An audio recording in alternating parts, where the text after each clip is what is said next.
আসসালামু আলাইকুম ওয়া রাহমাতুল্লাহি ওয়া বারাকাতুহু। ওয়া আলাইকুম আসসালাম।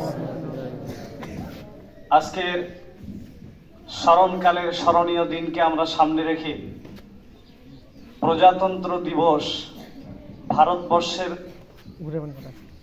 একটি ঐতিহ্য দিন। এই ভারতবর্ষের মাটিতে এক সময় ইংরেজদের শাসন ছিল। তারা 200 বছর ধরে ভারতবর্ষের মাটিকে শোষণ করেছিল। তারা ইস্ট ইন্ডিয়া কোম্পানির নাম দিয়ে ভারতবর্ষের ছলনা করে ভারতবর্ষের মাটিতে তারা প্রবেশ করে।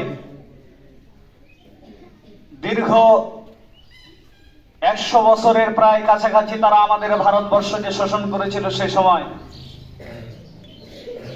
আমাদের মহাবীররা, আমাদের বিশেষ করে আকাবির দেওবন্দ, যখন তাদের এই সমস্ত চক্রকে তিনারা বুঝতে পারলেন যে ক্রমাগত ভারতবর্ষকে শোষণ করে নিয়ে এই ইংরেজরা আমাদেরকে গোলামে পরিণত করতেছে, আওয়াজ তুললেন শাহ ওয়ালিউল্লাহ মুহাদ্দিস দেহলভী রাহিমাহুল্লাহু আনহু, যার আওয়াজের সঙ্গে আওয়াজ মিলিয়েছিলেন ভারতবর্ষের কৃতি সন্তান হুসাইন আহমদ মাদানী রাহিমাহুল্লাহু আনহু, যিনাকে মেরে ফেলার জন্য এই ইংরেজরা তার মাথার দাম রেখেছিল সেই কালীন প্রায় 1 কোটি টাকা। হুসাইন আহমদ মাদানী রাহিমাহুল্লাহু আনহু এক জায়গায় বক্তব্য দিবেন রামলীলা ময়দানে। এমতো অবস্থায়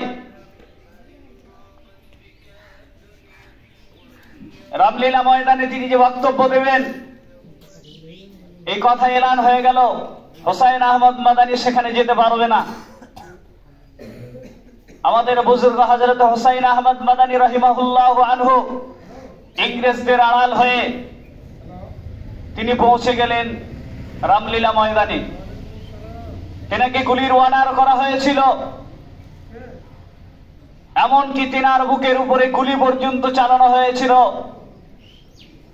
আল্লাহ পাক রব্বুল আলামিন যাকে রাখবেন তাকে কেউ মিটাইতে পারবে না। হে মুসলমান, তোমরা ভুলে যেও না, আমাদের আকাবিরদের অনেক ত্যাগ ও তিতিক্ষার ফলে আজ এই ভারতবর্ষকে আমরা স্বাধীন হিসাবে পেয়েছি। আমাদের ভারতবর্ষের হিন্দু, মুসলমান, জৈন, খ্রিস্টানের অনেক রক্তের বিনিময়ে এই ভারতবর্ষকে স্বাধীন হিসাবে আমরা পেয়েছি। তাই স্বাধীন ভারতের নাগরিক হিসাবে আমরা আমাদের সকল জায়গা থেকে একটি দাবি, বর্তমান সরকার যিনি আছেন